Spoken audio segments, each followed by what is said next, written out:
This week in our course, we're thinking about educational pathways in pharmacy, and you've met or will meet some students from various programs and some residents and fellows and the like. Today we actually have a special guest with us. His name is Joe Orozco.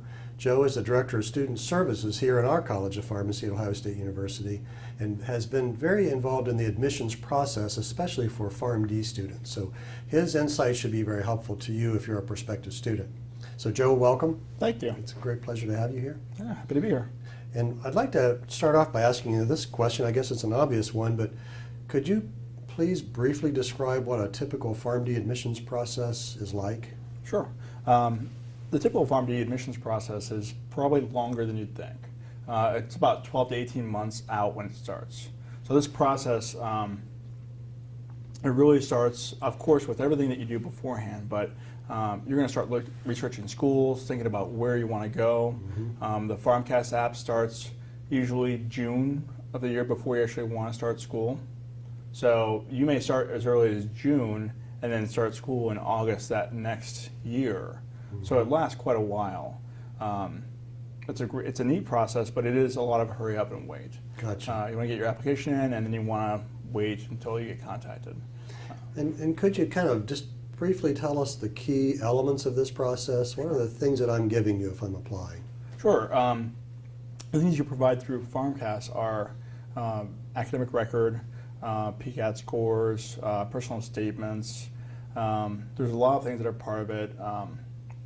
Your personal statement, letters of recommendation. Mm-hmm. There are really a lot of things that go into it. That's right.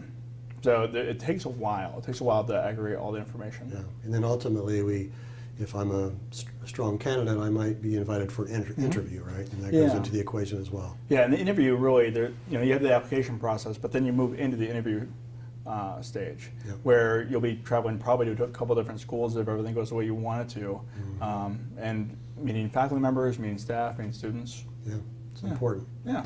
So in the process of your discussion, you mentioned PharmCast, and we will have talked about PharmCast in our content videos this week. But how does that play into this process? I know that all schools don't use it. Our students have already learned that, but those that do, how does that play into this? PharmCast is like a warehouse. It's a warehouse where you store all your information, your letters of recommendation, your personal information like your academic record, personal statement, things like that. And it goes, it really is a nice thing that takes all these things and it distributes them to where the schools that you want to distribute them to. Yeah. Now, not all schools are on PharmCast, but I think most schools that are taking applications are on PharmCast. And this is a great primary application where you get the same information out to everybody. So any letter of recommendation you have that goes to PharmCast will be the same one that every school sees. Gotcha. So it's kind of like a data warehouse. So let me ask you something related but a little bit different. If I'm watching this video and I may be thinking about applying to a PharmD program, what sorts of things would you suggest I could do to position myself better, to be a better candidate? Well, the way I look at it is that most of the work that you're doing is done ahead of time. It's kind of like baking a cake. You have to get all the ingredients together, mix it up, bake it, and then the application is kind of the frosting. That's all about the presentation. Gotcha. It's the way you bring it all together. So the things that you do, we're looking for a good fit. It's not really a matter of better students or worse students. It's a matter of students who are going to fit in at Ohio State or other schools that you're applying to. Yeah. So that fit, GPA is a big part of it. Some programs have a very specific GPA in mind. The PCAT scores are important. But really, when you get past those things, the experience comes in.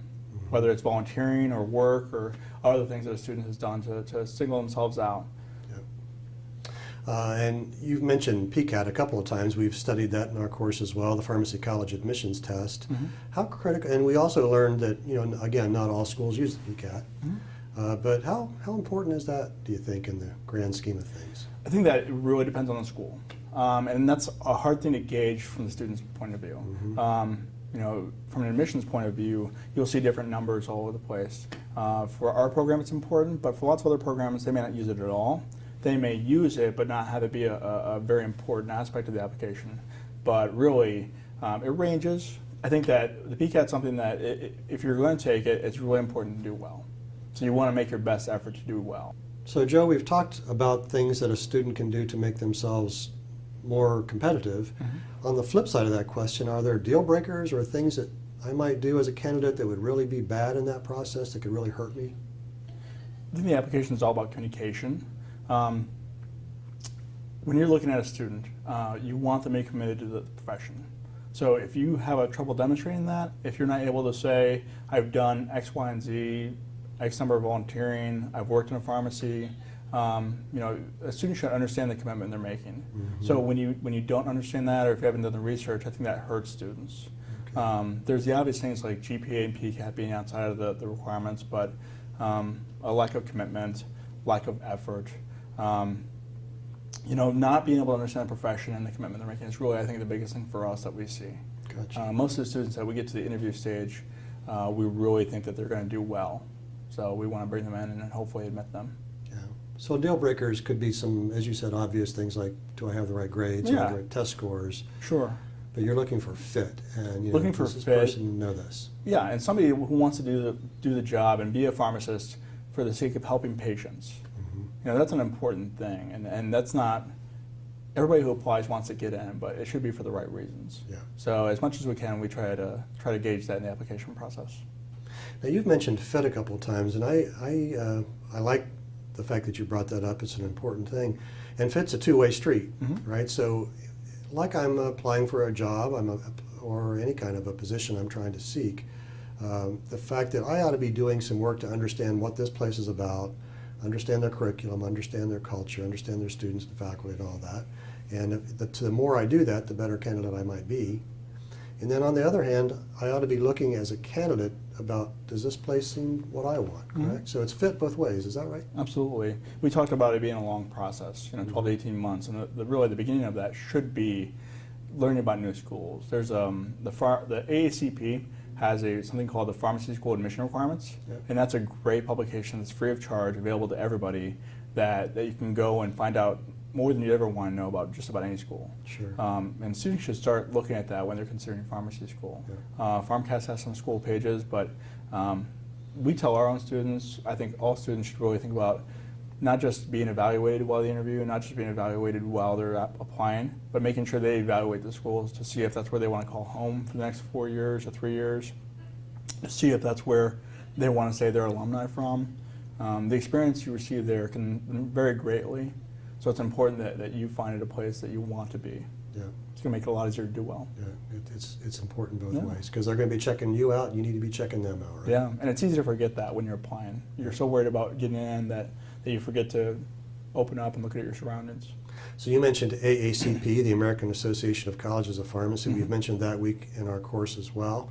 And there are some web resources, pharmacy school locators, for example. But you mentioned a resource that we haven't mentioned yet. That was the Pharmacy School Admissions Requirements. And it's available free of charge to students through the AACP website. Yeah, if you just search Pharmacy School Admission Requirements, if you search that phrase exactly, it'll bring you to a download page that allows you to get a 2-page profile on each school, and that's really detailed. There's also some tables available for expected GPA, deadlines, things like that. Very good. It really is helpful, and it's kind of the go-to source. Very good. That's a nice resource to make our students aware of. Yeah. And then finally, Joe, I think you've hit on some of these things, but is there anything else that you can advise our watchers in terms of how do I learn more about all these schools that are out there? You've mentioned AACP and the PharmCast web pages and these. Is there anything else that I might do to really scan? There's now 129 schools. It's not a small task to figure out what's good for me. I always encourage students to apply to 5 schools, even if they're great students, even if they're not doing as well as they'd like. I think the numbers are important. You want to know where your GPA is going to be competitive. It's good to have some schools where you feel very comfortable. It's also good to have some schools that are aspirational. I use that to narrow things down. Oftentimes the reasons that you choose a school aren't necessarily academic. If you have family somewhere, if there's a part of the country you want to live in, I try to start narrowing that down with students pretty quickly. Once we get down to a smaller set of schools, that's when we start looking specifically, this is the culture that I want, or this is the type of support I want. So I think those other factors, it's important to be honest about what you're looking for. And there's no right answer there. A lot of people want to go to top schools in the country. Some schools want to go be close to, or some students want to be close to skiing. They want to go to Colorado. And that's not a bad thing, because you want to make those 4 years. There's a lot of studying that goes on, but you have to also have some stress relief. You bet. Yeah. So we've talked about resources like PharmCast school pages and AECP, Pharmacy School Admissions Requirements, and School Locator. And so lots of resources for how I can kind of scan these schools.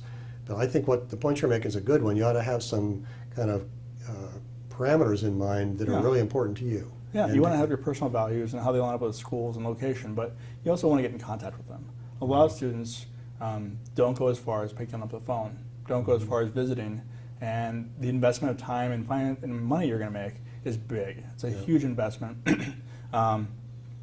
You really want to make sure that for the next 4 years or 3 years, you're going to be happy there. Yeah. So I would make it a point to visit before you interview. Why you can not be worried about that evaluation part. You can just go look and see how you feel on campus. Yeah. Well, Joe, it's been great to have you here. You know, our students who may be thinking about this process, it's very helpful to hear directly from someone who really runs an office that manages the admissions process and the things that you're looking for and the things you would advise. So thank you for being here. Great, thank you. Good luck to you. Appreciate it.